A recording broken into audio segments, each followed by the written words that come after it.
नमस्कार दोस्तों। और रोज की तरह मैं पहली बार हाजिर हूँ आपके सामने। और चलिए, जैसे मैं चैनल का नाम है सत्ता की गोदी में बैठा हुआ मीडिया, तो आज मैं ऐसी एक गोदी मीडिया का उदाहरण आपके सामने पेश करने वाला हूँ कि देखिए सरकार के सपोर्ट में कैसे कैसे तथ्य पेश करते हैं, उनका तोड़ मैं आपको बताऊँगा।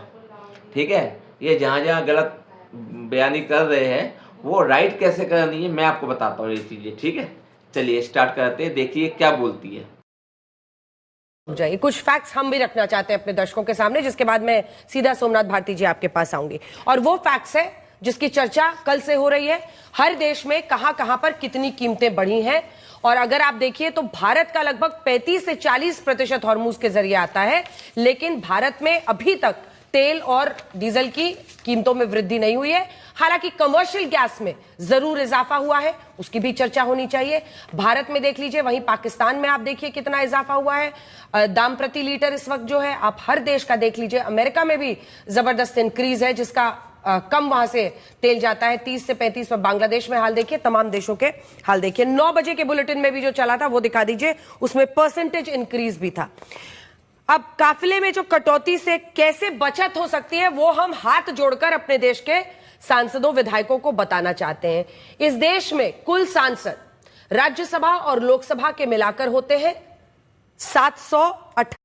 चलिए, जैसे इन्होंने तेल का रेट दिखाया कि इंडिया में 96 है और पाकिस्तान में 134 है और श्रीलंका में 140 है, तो मैडम को शायद ये बताने में तकलीफ़ है कि इंडिया का जो 100 रुपीज़ है, ठीक है, तो वो पाकिस्तान का करीब अप्रॉक्स 300 रुपये है।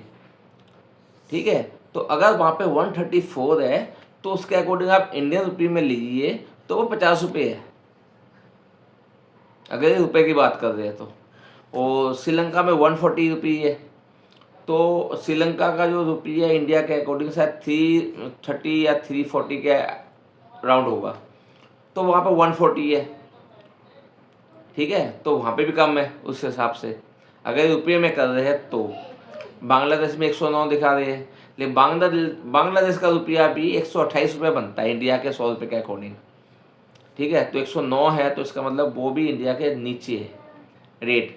और प्लस मैं आपको बता दूँ कि सन 2014 तक जब प्रति बैरल रेट करीब $114 प्रति बैरल, एक बैरल में 159 लीटर होता है, उसका रेट $114 हो गया था। उस टाइम रेट गया था, मैक्सिमम हाइक गई थी 82 रुपये। तो उस 82 में से शायद 3 रुपये कुछ पैसे का सरकारी टैक्स था और बाकी खर्चे वगैरह ऐड थे। उसके बाद क्या हुआ, जब मोदी गवर्नमेंट आई, इन्होंने हल्ला मचाया, पेट्रोल महंगा महंगा महंगा, 114 से वो बैरल $60 पे आ गया था। 114 60, तो उसके अकॉर्डिंग जो 82 का तेल था अप्रोक्स 50 तक आना चाहिए था। लेकिन गवर्नमेंट ने क्या किया, यहाँ पे चालाकी दिखाई गई। उन्होंने क्या किया, अपने टैक्स बढ़ाते रहे। जो 3.25 साढ़े 3 का टैक्स था, अब मौजूदा परिस्थिति में 35 से 45 रुपये का टैक्स है। ये खुद दिखा रही है कि 35 से 45 रुपये का टैक्स है। मतलब हम जो 96 का तेल खरीद रहे हैं, तो इसका मतलब है 40 रुपये करीब हम टैक्स भर रहे हैं उसमें। तेल हमारा सस्ता ही है, टैक्स ने मारा है। तो चलिए आगे देखते हैं अब क्या बोलते हैं ये लोग। हासी और कुल विधायक पूरे देश के मिलाकर होते हैं 123 कुल सांसद, कुल विधायक 4123। कुल सांसद और विधायक मिला लीजिए कितना हो गया, 4911।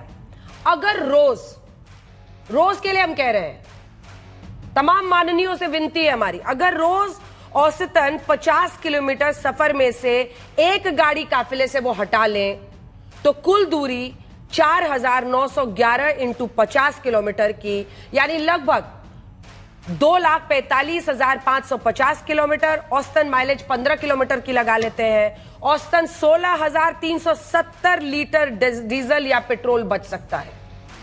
यानी औसतन जो कीमत है प्रति रुपए, अगर आप 90 रुपए प्रति लीटर लगा लीजिए, जानते हैं देश का कितना बचेगा। सिर्फ एक गाड़ी अगर वो छोड़ेंगे, और 50 किलोमीटर की दूरी हम मान के चल रहे हैं गाड़ी चली है दिन भर में, लगभग 53 से 54 करोड़ सालाना बच सकता है और रोजाना लगभग 15 लाख रोज बच सकता है। तो मतलब जितने सांसद हैं, विधायक हैं, एक गाड़ी अगर वो काफिला में कम करते हैं ना 50 किलोमीटर की दूरी, तो इतना वो बचा सकते हैं। एक रफ एस्टिमेट हमने नंबर का लगाया है।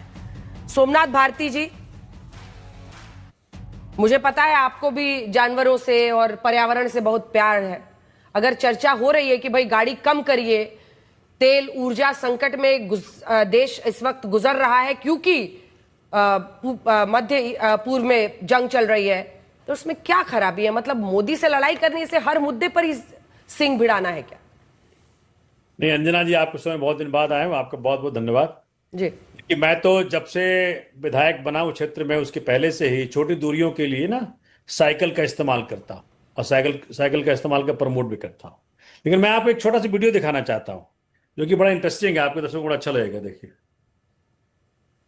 कि आर्थिक संकट इसलिए पैदा हुआ है कि लोग सोना खरीदते हैं। बताइए, आपके गले उतरता है भाई कि आर्थिक तो संकट ये इसलिए पैदा हुआ माननीय है मोदी जी बता रहे हैं कि लोग कि आर्थिक संकट में सोना खरीदने से कोई फायदा नहीं होगा। मतलब या तो माननीय मोदी जी तब गलत बोल रहे थे या वो आज गलत बोल रहे हैं।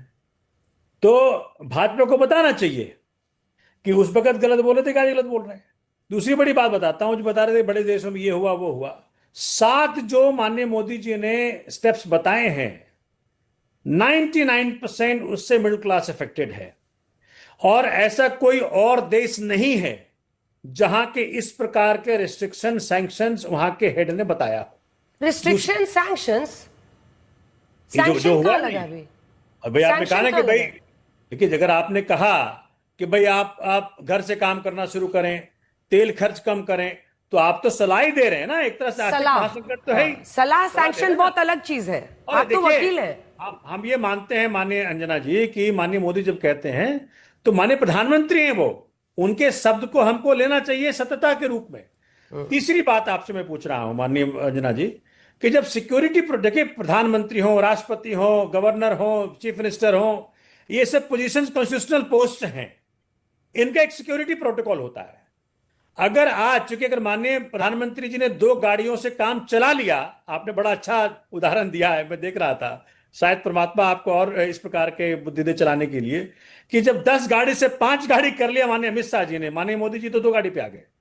तो अगर अब नॉर्मल हो जाए, अगर माननीय प्रधानमंत्री जी की सिक्योरिटी प्रोटोकॉल पूरी होती है 2 गाड़ी से, तो फिर 12 साल से क्यों चला रहे थे इतनी गाड़ियां? नंबर 1। नंबर 2, या मैं सलाह दूंगा कि जो भी सिक्योरिटी देखते हैं प्रधानमंत्री जी की, कि सिक्योरिटी से खिलवाड़ ना करें। ये सर मोदी जी नहीं है, ये प्रधानमंत्री हैं।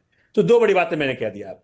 तीसरी बात, माननीय राम माधव जी जो बड़े नेता हैं भाजपा के, उन्होंने कहा अमेरिका में, अरे और क्या करता, रसिया से तेल खरीदना बंद कर दिया, ईरान से तेल खरीदना बंद कर दिया। ट्रंप साहब ने कहा कि 50% टैरिफ लगाऊंगा, वो भी मान गए। बोला नहीं, इंडियन प्रोडक्ट पर 18% दूंगा, वो ही मान गए। तो आज मैं जानना चाहता हूं हमारे साथी भाटिया जी से, हाँ। कि रसिया से तेल क्यों नहीं खरीद रहे हैं। माननीय प्रधानमंत्री जी की सिक्योरिटी से खिलवाड़ ना करिए। अगर उनको जरूरत है 10 गाड़ी की, 10 गाड़ी दीजिए, और लेकिन रसिया से तेल खरीद करके काम चलता है तो चला लीजिए। चौथी बात और आखिरी बात मैं कह रहा हूं, देखिए सारी चीजें किस पर? मिडिल क्लास पे। भाई तेल खर्च करना बंद करो। अभी मिडिल क्लास इतना कंप्रोमाइज हो गया है, इतना मुसीबत में, पेपर लीक से बड़े 22 लाख बच्चे मुसीबत में है, 1.7 करोड़ बच्चे मुसीबत में रहे पिछले 10 साल में। तो मैं जानना चाहता हूं कि सारी ये बात तो इनकी बहुत अच्छी लगी कि उन्होंने ये कहा कि सिक्योरिटी में कॉम्प्रोमाइज नहीं होनी चाहिए। लेकिन ये बात भी सही है कि अगर आप तेल ले सकते हो तो रसिया से भी लीजिए, अदर कंट्री से भी ले सकते हो आप। तो ये तो सोमनाथ भारती जी की राय थे। तो आगे का एपिसोड मैं कल दिखाऊंगा आपको कि गौरव भाटिया जी ने अपनी क्या राय रखी है। हाँ, तो इसी के साथ मैं वीडियो का एंड करता हूँ। तो चैनल को सब्सक्राइब कीजिए, लाइक कीजिए, शेयर कीजिए और बने रहना हमारे साथ सच्चाई जानने के लिए। ओके, गुड नाइट, शुभ रात्रि, सब आ गए।